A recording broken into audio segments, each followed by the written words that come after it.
Austin World Channel. Hello mga boys, it's nice to be back. Matagalin tayong hindi nakapag-update.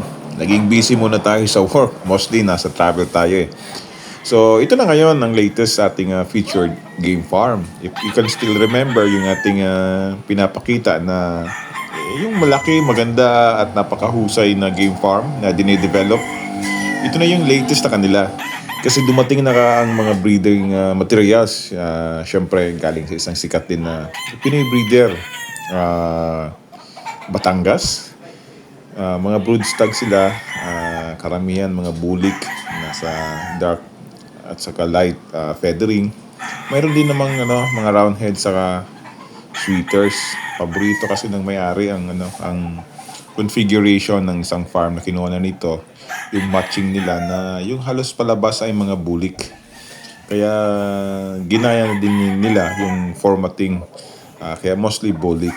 Although mayroon mga sweeters, pag ilan-ilan mga sweeters, saka roundhead looking na mga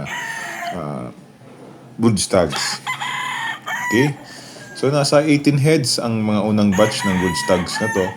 Bagong natin kaya limber muna, saka magmamarking sila, recording para sa matching ng mga pullets.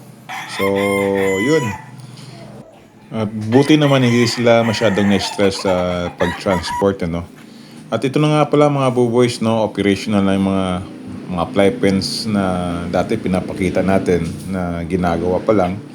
So may mga nakasalang na din ng mga pullets, maraming pullets na nandito kasi mas nauna silang na i-transport kaysa doon sa mga brood stags. So according sa farm manager dito mga boys, talagang inuna yung pagdala ng mga pullets dito para at least maging climatized na sila doon sa paglalagyan, nakapag-adjust na sila, free from any stress once na start na yung pagsalang ng mga breeders. So yun, usually yung pairing nila nasa tatlong pullets sa isang broodstag.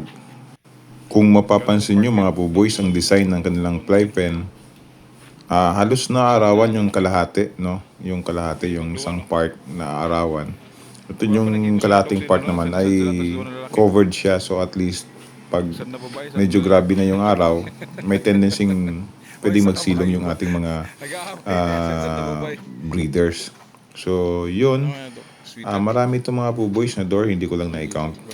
So tingin ko parang ready na yung mga pullets natin for mating. Inaantay na lang yung mga natin broodstag na maisa lang sa kanila. At least mga boys, kung napapansin niyo din, hindi na masyadong nag-aaway-aaway yung mga pullets natin. So nagkakamabutihan na sila. So ito, temporary lang muna ito na battery cage, pero once na maging clear na dun sa paglalagyan, tingin ko isa-set up na din ito. Pero ito yung mga pullets din na naka-schedule for battery type. Yun. So, in-inspection sila mga boys ng ating mga kasamahan. Mga vet, no? Chine-check yung paglalagyan, yung sistema, saka yung kalusugan ng mga materyales bago ito isasalang. So while yung mga broodstag ay nasa keeping area pa, ini-ensure na nila na yung paglalagyan ng mga cording areas ay maging ready na, nakaset up na. Kasi during the mating process ng battery type breeding, normally yung mga broodstag ay nasa palibot lang. So kailangan nasa ayos din yung mga cording areas. No? So gamit nila dito yung fiber cement na TPs. No? Yan. So ito yung nasa naman, imikutan natin yung fly pens na isang building din ito. So naka-ready na din. Halos tagdadalawa lang yung naka-assign na mga pullets dito. So 2:1 yung setup dito sa isang fly pen. So similar yung design ng mga fly pens nila. It's just that ito, yung pintuan niya ay nasa labas. kalahati na arawan at kalahati covered. So, anytime na gusto ng pullets na magpaaraw, pwede siyang maarawan.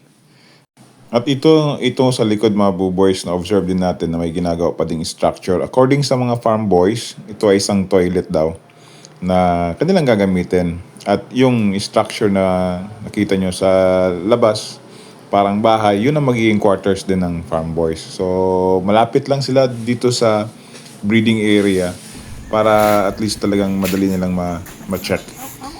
Ito yung quarters nila mga boys, tatlong ganito na magkakahalos parehas. Ganda, di ba?